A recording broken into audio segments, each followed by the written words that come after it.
Oleh sebab itu saya lebih setuju sebenarnya yang tidak melanggar hukum acara dan ada kepastiannya ini supaya diambil alih, ya, diambil alih oleh Komisi Pemberantasan Korupsi. Tetapi saya kira Kejaksaan Agung akan keberatan. Prof, kalau misalnya ada kekeliruan, apakah kalau menurut Prof Mahfud sebenarnya tadi pertemuan antara Kapolri dan Jaksa Agung juga sebenarnya untuk menegaskan berbagai spekulasi yang muncul dalam penanganan kasus, Prof? Oh iya, itu tugas pejabat. Menegaskan berbagai spekulasi yang tidak sehat itu yang mungkin dianggap negatif. Itu harus dinyatakan tidak khawatir kan gitu kan, pejabat tugasnya begitu. Nggak usah khawatir, ini mau nanti pokoknya transparan gitu. Nanti kita lihat aja. Kan banyak memang pejabat begitu. Pokoknya ini beres semua, saya tidak pernah korupsi. Nyatanya korupsi juga, kan gitu.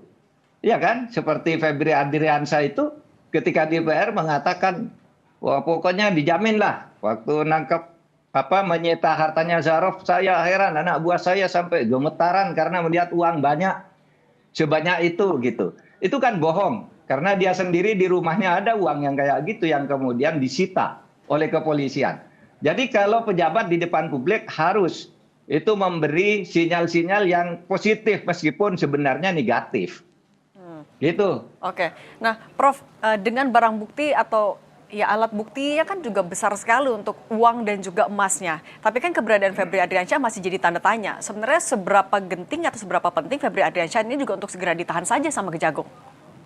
Ya seharusnya gitu, karena satu, orang tidak ditahan itu kalau ancaman hukumannya di bawah 5 tahun kan gitu. Lalu yang kedua, kalau dikhawatirkan, kalau tidak dikhawatirkan melarikan diri, iya kan?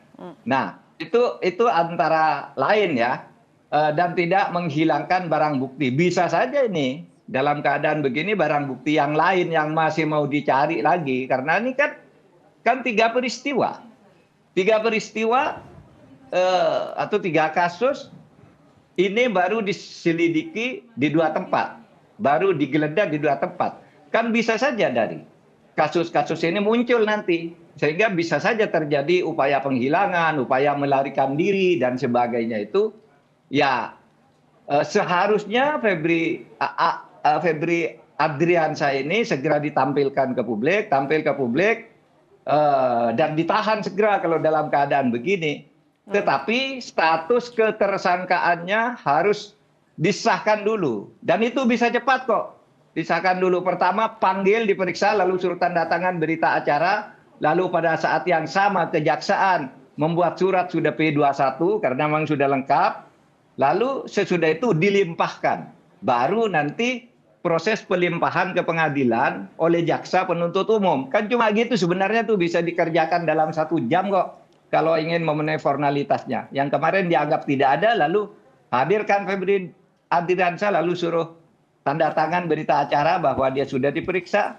Lalu serahkan ke kejaksaan seluruh berkas. Lalu kejaksaan menjawab, oke, ini P21, sudah P21 serahkan seluruh barang bukti beserta tersangkanya. Itu lalu menjadi urusan kejaksaan. Nah, Prof, soal lagi-lagi tanda tanya di mana posisi Febri Adriansyah ini juga kan keterangan dia adalah yang paling krusial artinya di sini. Tapi dengan belum ditahannya dan posisinya masih tanda tanya, apa yang terjadi menurut Anda, Prof Mahfud sebenarnya?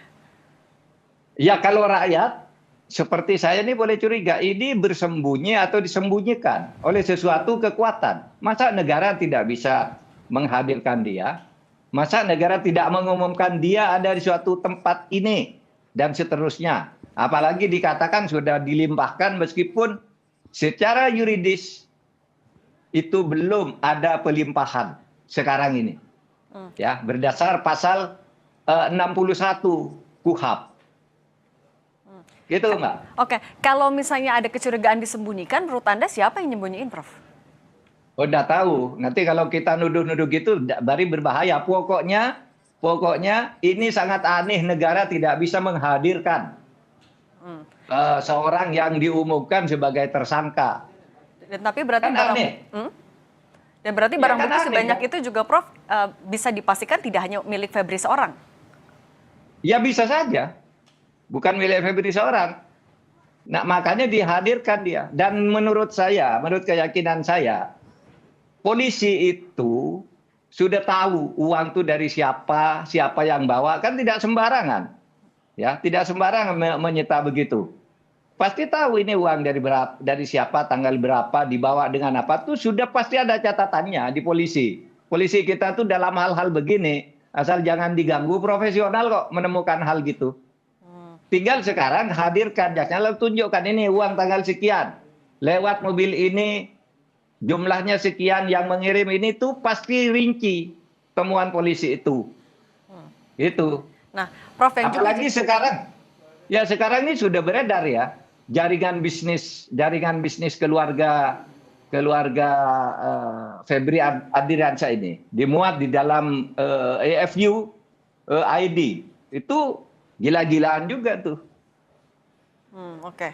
Prof yang juga jadi kekhawatiran adalah dari publik adalah jangan sampai ini dilokalisasi nanti tersangkanya hanya sampai Febri Ardiansyah saja. Kalau Anda meyakini apakah Kejagung akan bisa membongkar sampai ke tokoh-tokoh lain?